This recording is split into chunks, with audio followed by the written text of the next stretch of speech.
নমস্কার শ্রোতা বন্ধুরা, রিসাইটেশন অ্যান্ড মোর চ্যানেল থেকে আমি স্বাতী।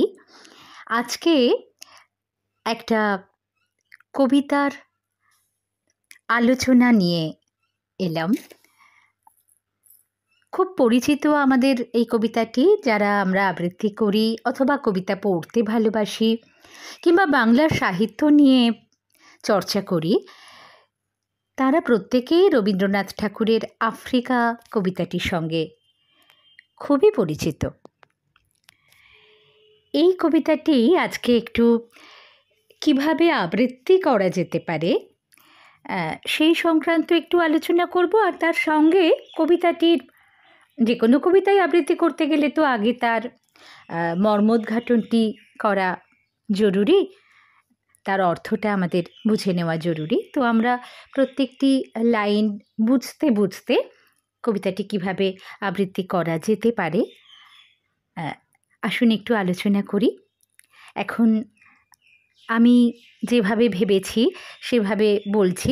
আপনাদের যদি কিছু মতামত থাকে অবশ্যই সেটা জানাবেন কমেন্ট বক্সে। তাহলে শুরু করা যাক।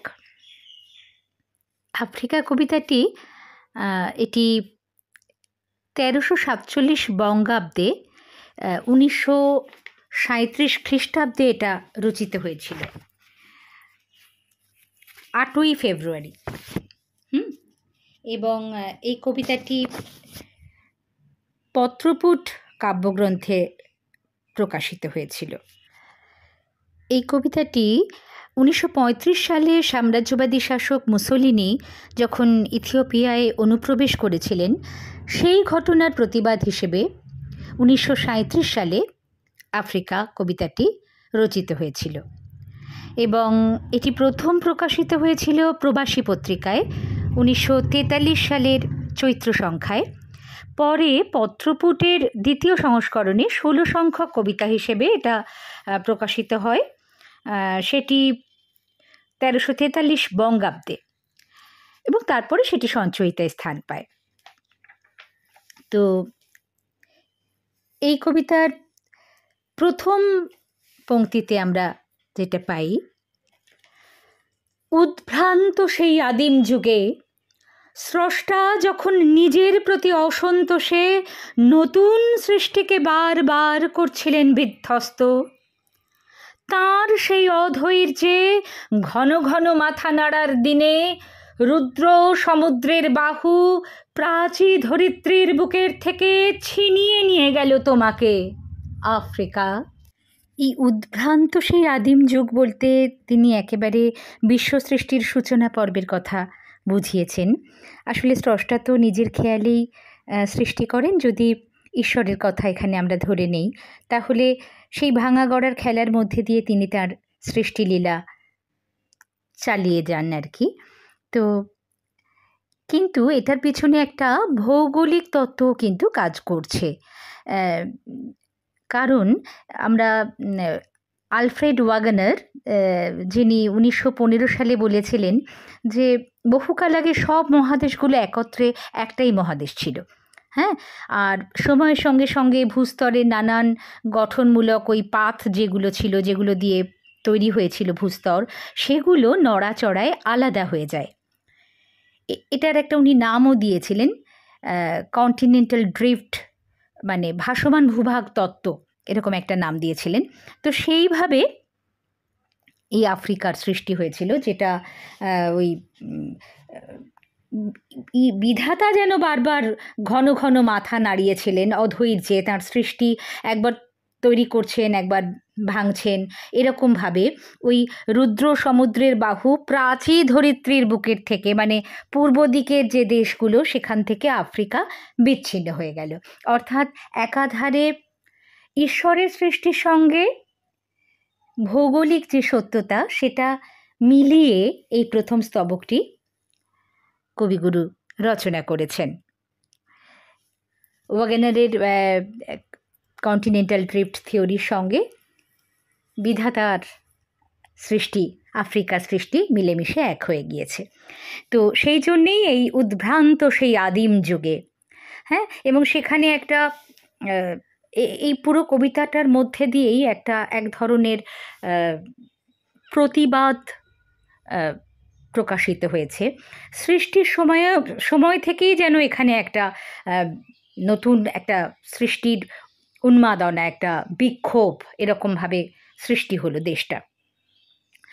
উদ্ভ্রান্ত সেই আদিম যুগে স্রষ্টা যখন নিজের প্রতি অসন্তোষে, মানে নিজে যেটা সৃষ্টি করছেন নিজেরই ভালো লাগছে না, নতুন সৃষ্টিকে বারবার করছিলেন বিধ্বস্ত, তার সেই অধৈর্যে ঘন ঘন মাথা নাড়ার দিনে, মানে অধৈর্য হলে আমরা যখন হচ্ছে না বলে মাথা নাড়াই আর কি, সেরকম একটা যখন তার মানসিক অবস্থা, রুদ্র সমুদ্রের বাহু প্রাচী ধরিত্রীর বুকের থেকে ছিনিয়ে নিয়ে গেল তোমাকে। আফ্রিকা এইভাবে সৃষ্টি হলো, বিচ্ছিন্ন হয়ে সৃষ্টি হলো। তারপর কি হলো? বাঁধলে তোমাকে বনস্পতির নিবিড় পাহারায়। এইখানে উচ্চারণটা দেখতে হবে, নিবিড় পাহারায়। নিবিড়ে কিন্তু ডয়শূন্য র, আর পাহারায় বয়শূন্য র, নিবিড় ডয়শূন্য র। বাঁধলে তোমাকে, বাঁধলে চন্দ্রবিন্দু আছে, বাঁধলে তোমাকে বনস্পতির নিবিড় পাহারায় কৃপণ আলোর অন্তঃপুরে। সেখানে নিভৃত অবকাশে তুমি সংগ্রহ করছিলে দুর্গমের রহস্য, চিনছিলে জল, স্থল, আকাশের দুর্বোধ সংকেত। প্রকৃতির দৃষ্টি অতীত জাদু মন্ত্র জাগাচ্ছিল তোমার চেতনাতীত মনে।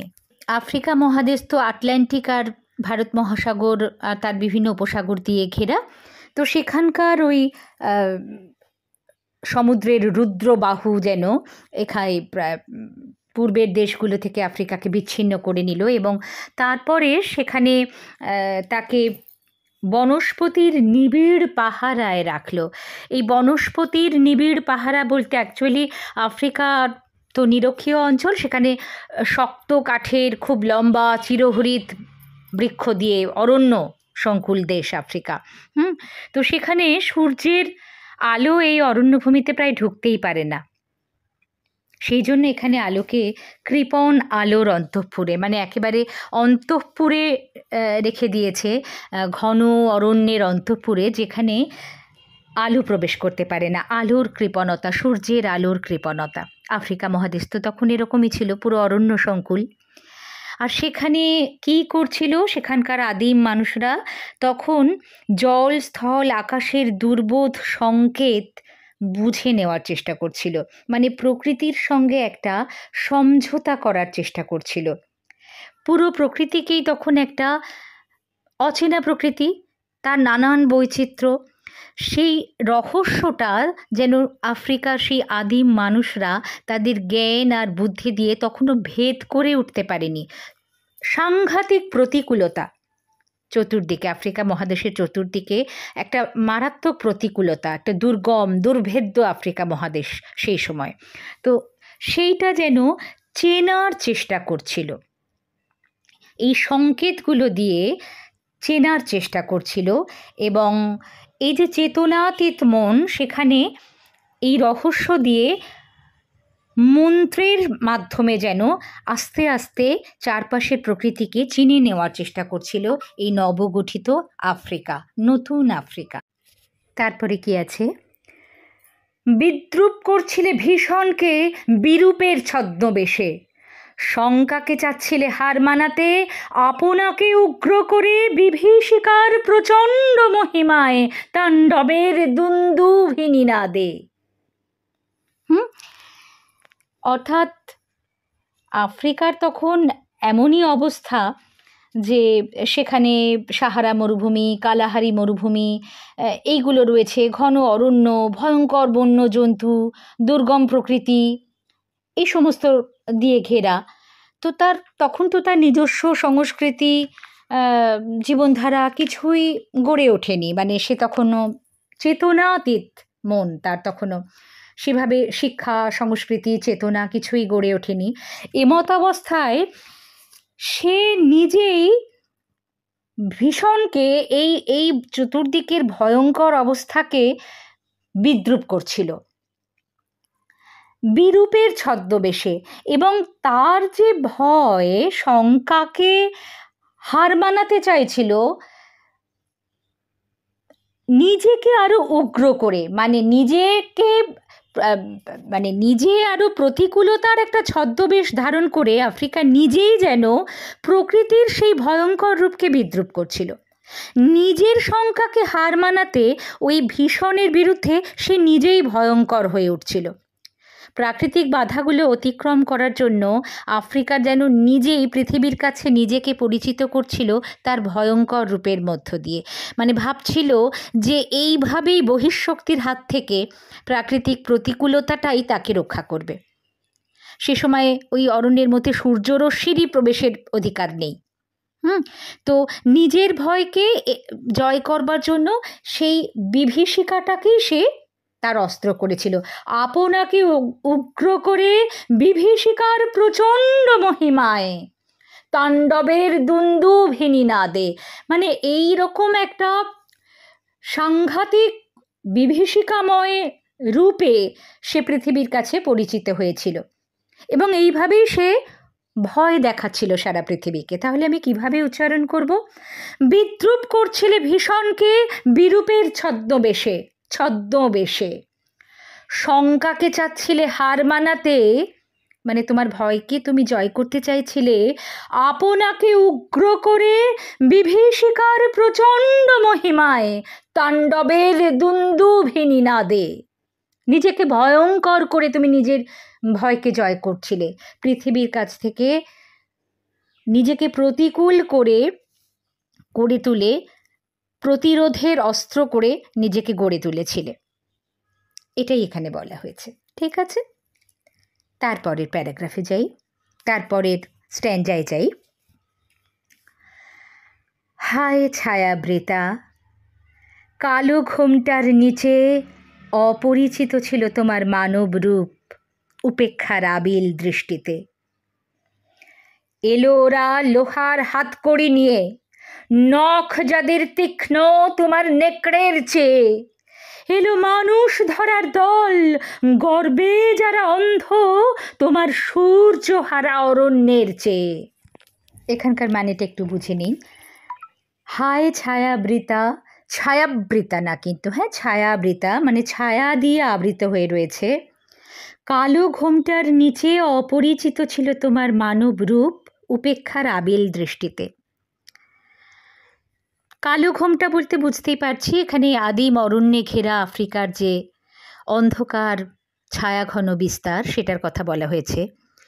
আর মানব রূপ যেটা, তারও যে মনে মানবিকতার কোনো বোধ আছে, সেটা উপেক্ষার আবিল দৃষ্টিতে ঢাকা ছিল, অপরিচিত ছিল। কার উপেক্ষার আবিল দৃষ্টিতে? না, যেসব সাম্রাজ্যবাদী দেশগুলো তাদের উপেক্ষার কলুষিত দৃষ্টির কাছে অপরিচিত ছিল। হায় ছায়াবৃতা, হায় বলা হচ্ছে মানে তখনও সে অসহায়, তখনও সে অসভ্য। তখনও সভ্যতার আলো সেখানে গিয়ে পৌঁছায়নি। ঘন অরণ্যে ঢাকা আফ্রিকা, কালো ঘোমটার নিচে যেন একটা ঘোমটা পরা রমণী। তো তার মানব রূপকে তখনও অসম্মানিত হতে হচ্ছে। হায় ছায়াবৃতা, আমরা কিন্তু এর আগে যখন বলেছিলাম তাণ্ডবের দুন্দুভিনী নাদে, তারপর কিন্তু মডুলেশন করতে হবে। হায় ছায়াবৃতা, কালো ঘোমটার নিচে অপরিচিত ছিল তোমার মানব রূপ উপেক্ষার আবিল দৃষ্টিতে। হলো, এটা একটু আস্তে বলবো, একটু লোতে বলবো, তারপর আবার এলো ওরা লোহার হাতকড়ি নিয়ে। কারা এলো লোহার হাতকড়ি নিয়ে? না, ইউরোপীয় রাষ্ট্রশক্তিগুলো যারা আফ্রিকাকে আক্রমণ করেছিল। এলো মানুষ ধরার দল। এই যে মানুষ ধরার দল কারা?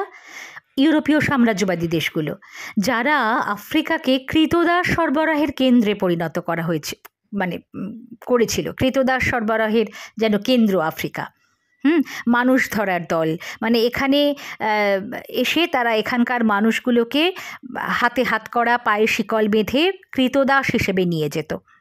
এবং তারা কীরকম মানুষ ছিল? মানুষ ধরার দল, তারা নেকড়ের চেয়েও ধারালো ছিল। নখ, তাদের নখ এই আফ্রিকার যে নেকড়ে তার চেয়েও ধারালো, আরও হিংস্র, আরও হিংসা তাদের মনে। এখানকার যে সমস্ত জন্তু, সত্যিকারের যারা জন্তু, তাদের থেকেও তারা আরও বেশি হিংস্র। এবং তাদের এত লোভ যে সেই লোভ এখানকার যে মানে সূর্যহারা যে অরণ্য, যে অন্ধকার, তার থেকেও তাদের লোভ, তাদের গর্বে তার থেকেও যেন অন্ধ হয়ে আছে। এবং সেই সময় এই অরণ্য আর আদিমতার অন্ধকারে যে আফ্রিকা ঢেকেছিল, ইউরোপীয় যত দেশ ছিল, মানে France, Belgium, Britain, Germany, Italy, এরা সবাই কিন্তু আফ্রিকাতে উপনিবেশ স্থাপন করেছিল এবং আফ্রিকাকে লুণ্ঠন করে সেখানকার জনজাতিদের শোষণ করে যে ইতিহাস রচনা করেছিল, সেটার কথাই বলা হয়েছে যে সেটা তাদের সভ্যতা, তথাকথিত সভ্য দেশ তারা, কিন্তু তাদের যে বর্বর লোভ সেটা তাদের নির্লজ্জতাটাকেই নগ্ন করেছিল। আর আফ্রিকার তখন কি অবস্থা? তোমার ভাষাহীন ক্রন্দনে বাষ্পাকুল অরণ্য পথে পঙ্কিল হলো ধূলি তোমার রক্তে অশ্রুতে মিশে। দস্যু পায়ের কাঁটা মারা জুতোর তলায় বিভৎস কাদার পিণ্ড চিরচিহ্ন দিয়ে গেল তোমার অপমানিত ইতিহাসে। মানে এই সব দেশের মানুষগুলোর অত্যাচারে তোমাদের যে চোখের জল, আফ্রিকার ওই বর্বর আদিম মানুষগুলোর যে ভাষাহীন ক্রন্দন, তাতে আফ্রিকার ধুলো কর্দমাক্ত হয়ে গেল, কবি এটা বলছেন। এবং শোষিত, অত্যাচারিত এবং অবহেলিত হওয়া যেন আফ্রিকাবাসীর একেবারে ভাগ্যলিপি। এবং তাদের চোখের জলে সেখানকার মাটি পঙ্কিল হয়ে উঠল। আর সাম্রাজ্যবাদী ওই সমস্ত দস্যুদের কাঁটা মারা জুতোর নিচে আফ্রিকার যে কর্দমাক্ত রক্ত আর চোখের জলে, তাদের নিজেদের রক্ত আর চোখের জলে যে কর্দমাক্ত মাটি, তারই কাদার পিণ্ড যেন চিরচিহ্ন রূপে একটা কালো ছাপ ফেলে রেখে দিল। কোথায়? না আফ্রিকার অপমানিত ইতিহাসে। তাহলে আমরা যদি আরেকবার এই জায়গাটা বুঝে নেই যে কিভাবে বলবো, হায় ছায়াবৃতাটা আমরা যেমন একটু লো ভলিউমে বললাম, হায় ছায়াবৃতা, কালো ঘোমটার নিচে অপরিচিত ছিল তোমার মানব রূপ উপেক্ষার আবিল দৃষ্টিতে। এলো ওরা লোহার হাতকড়ি নিয়ে, এখানেও কিন্তু লোহারে রয় বয়শূন্য র, হাতকড়িতে ডয়শূন্য র, নেকড়েতে ডয়শূন্য র। যখন এই রকমগুলো আসবে পরপর, তখন উচ্চারণটা নিয়ে এখানে বেশ কিছু উচ্চারণ আছে যেগুলো খুব স্পষ্ট করে উচ্চারণগুলো করতে হবে। এলো ওরা লোহার হাতকড়ি নিয়ে, নখ যাদের তীক্ষ্ণ তোমার নেকড়ের চেয়ে। এলো মানুষ ধরার দল, গর্বে যারা অন্ধ তোমার সূর্যহারা অরণ্যের চেয়ে। সূর্যহারা অরণ্য, সূর্যহারাটার ওপর একটু জোর দিলে কথাটার মানে নিজে থেকেই স্পষ্ট হয়ে যাবে। সভ্যের বর্বর লোভ নগ্ন করল আপন নির্লজ্জ অমানুষতা। এরপর একটুখানি স্লো করে, তোমার ভাষাহীন ক্রন্দনে বাষ্পাকুল অরণ্য পথে পঙ্কিল হলো ধূলি তোমার রক্তে অশ্রুতে মিশে। দস্যু পায়ের কাঁটা মারা জুতোর তলায়, আবার একটু ওপরে উঠছে, বিভৎস কাদার পিণ্ড চিরচিহ্ন দিয়ে গেল তোমার অপমানিত ইতিহাসে। উপরে উঠল। পরের স্তবকে কিন্তু আবার একদম নর্মাল জায়গায় নেমে আসবো, একদম নিউট্রাল ভয়েসে বলবো। সমুদ্র পাড়ে সেই মুহূর্তেই তাদের পাড়ায় পাড়ায় মন্দিরে বাজছিল পূজার ঘণ্টা। সকালে সন্ধ্যায় দয়াময় দেবতার নামে শিশুরা খেলছিল মায়ের কোলে। কবির সঙ্গীতে বেজে উঠছিল সুন্দরীর আরাধনা। একটা খুব শান্তির দৃশ্য এরপরে কবি ফুটিয়ে তুলেছেন। এখানে কবি কি বর্ণনা করছেন না, যখন আফ্রিকায় ওই ঔপনিবেশিক শোষণ চলছিল তখন সমুদ্র পাড়ে ইউরোপীয়দের নিজেদের পাড়ায় পাড়ায় কিন্তু দয়াময় দেবতার নামে মন্দিরে মন্দিরে পুজোর ঘণ্টা বাজছিল। শিশুরা মায়ের কোলে খেলছিল, কবিরা মনের বিনায় সঙ্গীতের সুর তুলছিল, যেন সুন্দরের একটা আরাধনা চলছিল। মানে আফ্রিকানদের পাঠানো হতো যুদ্ধক্ষেত্রে, সেখানে পশুর মতো তাদেরকে নিয়ে কেনাবেচা চলতো, তাদেরকে কৃতদাস করে রাখা হতো। তো একদিকে যখন মনুষ্যত্বের এরকম চরম লাঞ্ছনা, সেই একই সময় সভ্য দুনিয়ায় ঈশ্বরের প্রার্থনা চলছে। অবুঝ শিশুরা মায়ের কোলে খেলছে, সুন্দরের আরাধনা চলছে, অর্থাৎ জীবন কিন্তু সেখানে শান্ত ও সুন্দর। কাজে সেটা আমরা শান্তভাবেই উচ্চারণ করব। সমুদ্র পাড়ে সেই মুহূর্তেই তাদের পাড়ায় পাড়ায় মন্দিরে বাজছিল পূজার ঘণ্টা, সকালে সন্ধ্যায় দয়াময় দেবতার নামে। কোথাও একটা শ্লেষ লুকিয়ে আছে, খুব সামান্য। শিশুরা খেলছিল মায়ের কোলে, কবির সঙ্গীতে বেজে উঠছিল সুন্দরের আরাধনা। মানে সব একদম নর্মাল, স্বাভাবিক সব কিছু রয়েছে। তারপরে আবার কিন্তু স্কেল চেঞ্জ। আজ যখন পশ্চিম দিগন্তে প্রদোষকাল, ঝঞ্ঝা বাতাসের ঊর্ধ্বশ্বাস, যখন গুপ্ত গহ্বর থেকে পশুরা বেরিয়ে এলো, অশুভ ধ্বনিতে ঘোষণা করল দিনের অন্তিম কাল। এসো যুগান্তের কবি, আসন্ন সন্ধ্যার শেষ রশ্মিপাতে দাঁড়াও ওই মানহারা মানবীর দ্বারে, বলো ক্ষমা করো, হিংস্র প্রলাপের মধ্যে সেই হোক তোমার সভ্যতার শেষ পুণ্যবাণী। তারপর কি বলছেন, যেন এখন সভ্যতার সংকটকাল উপস্থিত হয়েছে। সেটাকে রূপকার্থে উনি বলছেন যে আসন্ন সন্ধ্যার শেষ রশ্মিপাতে, প্রদোষকাল এসেছে, সন্ধ্যাকাল আসন্ন।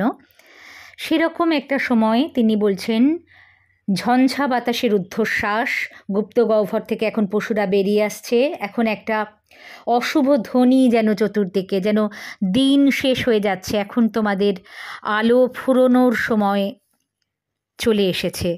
এরকম একটা সময় তিনি যুগান্তের কবিকে আসন্ন সন্ধ্যার শেষ রশ্মিপাতে অপমানিত আফ্রিকার দ্বারে এসে দাঁড়াতে বলেছেন।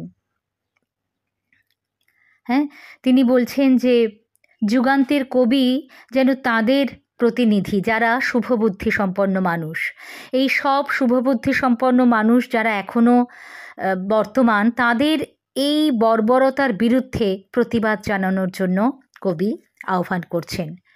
এবং ওই মানহারা আফ্রিকা জননী, যদি তাকে এক রমণী কল্পনা করা হয়, যদি জননী কল্পনা করা হয়, তাহলে তার সম্মানহানি ঘটেছে, চূড়ান্ত সম্মানহানি ঘটেছে।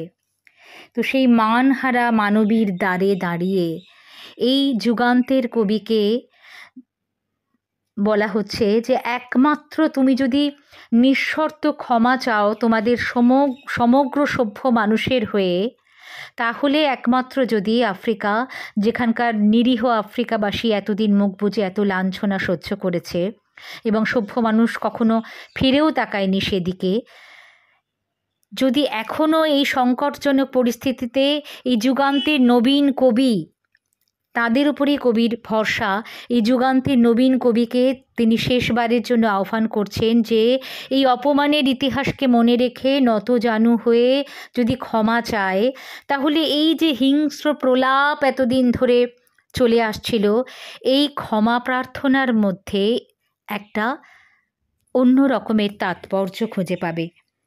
মানহারা মানবী আফ্রিকা হয়তো কোথাও গিয়ে ক্ষমা করলেও করতে পারেন। তাহলে কিভাবে শেষ করব? আজ যখন পশ্চিম দিগন্তে প্রদোষকাল, ঝঞ্ঝা বাতাসের ঊর্ধ্বশ্বাস, তারপরে আরেকটু জোরে, যখন গুপ্ত গহ্বর থেকে পশুরা বেরিয়ে এলো, আবার আর একটু জোরে, অশুভ ধ্বনিতে ঘোষণা করলো দিনের অন্তিম কাল, অশুভ ধ্বনিতে ঘোষণা করলো দিনের অন্তিম কাল। এবারে আহ্বানের ভঙ্গিতে, এসো যুগান্তের কবি, এসো যুগান্তের কবি, আসন্ন সন্ধ্যার শেষ রশ্মিপাতে দাঁড়াও। আমি প্রায় আদেশ করছি এরকমভাবে, দাঁড়াও ওই মানহারা মানবীর দ্বারে, বলো ক্ষমা করো।